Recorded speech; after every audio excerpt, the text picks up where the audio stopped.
नमस्कार दोस्तों, जॉब्स वाला में आपका स्वागत है। आज हम बात करने वाले हैं एनआईटी पटना के द्वारा जो वैकेंसी निकाली गई है उसके बारे में।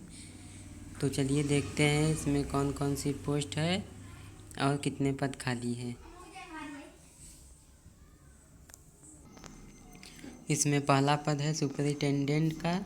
नंबर ऑफ पोस्ट 5 है, जो कि यूआर के लिए 2, ईडब्ल्यूएस के लिए 1, एससी के लिए 1, एसटी के लिए 1।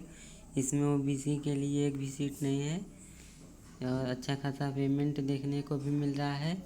दूसरा पोस्ट है टेक्निकल असिस्टेंट का, पदों की संख्या 11 है। तीसरा पोस्ट है टेक्नीशियन का, पदों की संख्या 18। चौथा पोस्ट है जूनियर असिस्टेंट अकाउंटेंट के लिए, पदों की संख्या 6 है। और पांचवा है ऑफिस अटेंडेंट, पदों की संख्या 7 है। इस पर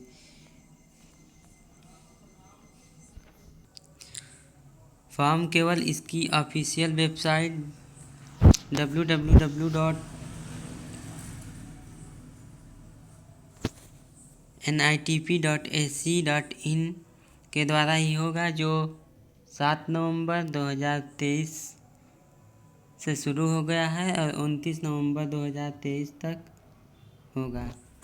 फॉर्म को सक्सेसफुली भरने के पश्चात इसकी जेरॉक्स कॉपी और पेमेंट प्रूफ एनआईटी पटना को 7 दिसंबर 2023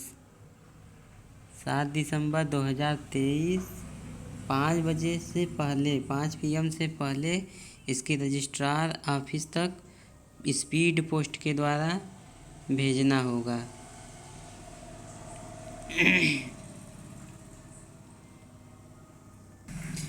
इम्पोर्टेंट डेट्स देख लेते हैं। Opening date for submission of online application, जो कि फॉर्म स्टार्ट 7 नवंबर से हुआ है। Last date of submission of online fee, जो ऑनलाइन फ़ी का लास्ट डेट है वो 28 नवंबर है। Last date for submission application submit करने का लास्ट डेट 29 नवंबर है। और जो स्पीड पोस्ट के द्वारा भेजा जाएगा आपका हार्ड कॉपी, वो 7 दिसंबर तक इसका लास्ट डेट है। अब देख लेते हैं इसकी क्वालिफिकेशन क्या क्या है। एसेंशियल या desirable qualification, age and experience के बारे में देख लेते हैं क्या क्या है। टेक्निकल असिस्टेंट के लिए देखते हैं। Technical assistant in civil engineering के लिए जो दिया है ओबीसी के लिए एक पोस्ट है।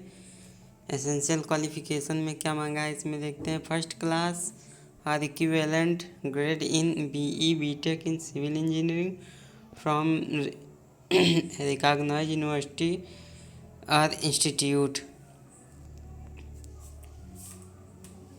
या फर्स्ट क्लास डिप्लोमा होना चाहिए आपका in civil engineering with excellence academic record में, जो हो फर्स्ट क्लास जो होता है डिप्लोमा वो होना चाहिए आपका। क्वालिफिकेशन अच्छी होनी चाहिए आपकी। एक्सपीरियंस, डिजायरेबल एक्सपीरियंस और नॉलेज।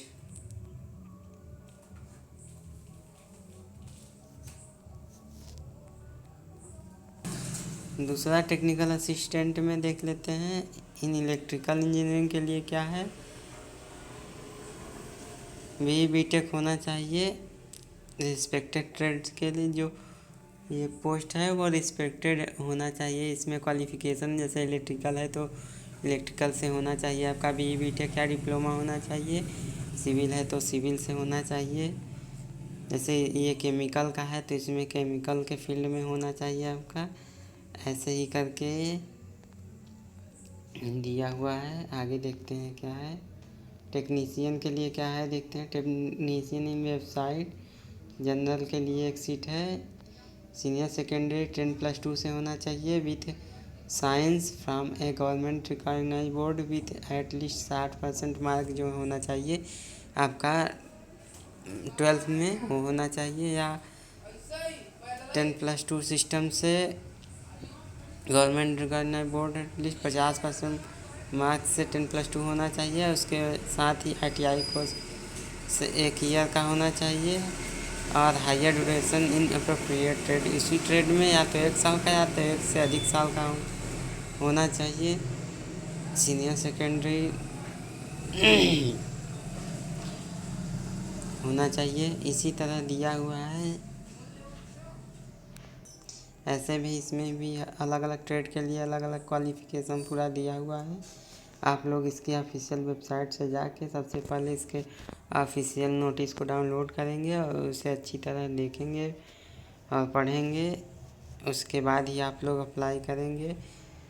देखिए सभी पोस्ट के लिए अलग अलग दिया है, वही रिस्पेक्टेड जैसा कि मैंने पहले ही बताया था।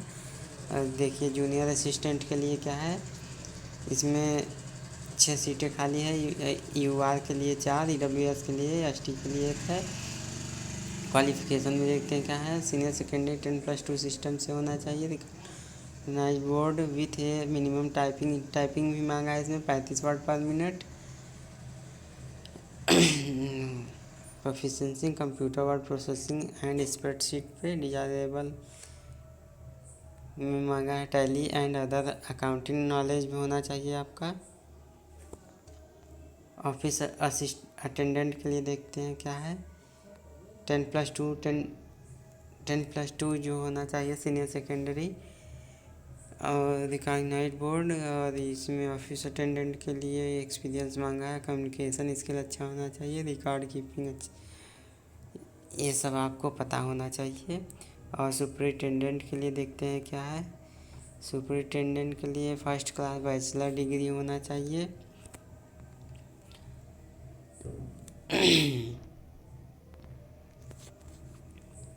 फर्स्ट क्लास बैचलर डिग्री होना चाहिए।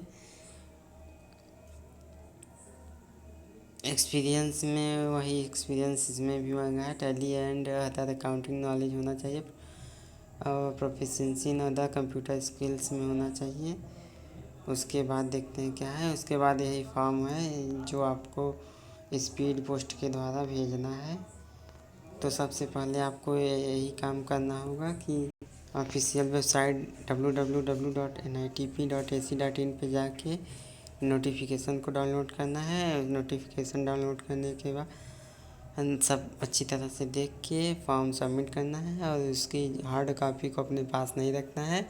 उसकी हार्ड कॉपी को पेमेंट प्रूफ के साथ NITP रजिस्ट्रार ऑफिस को स्पीड पोस्ट के द्वारा भेजना है। वीडियो देखने के लिए धन्यवाद।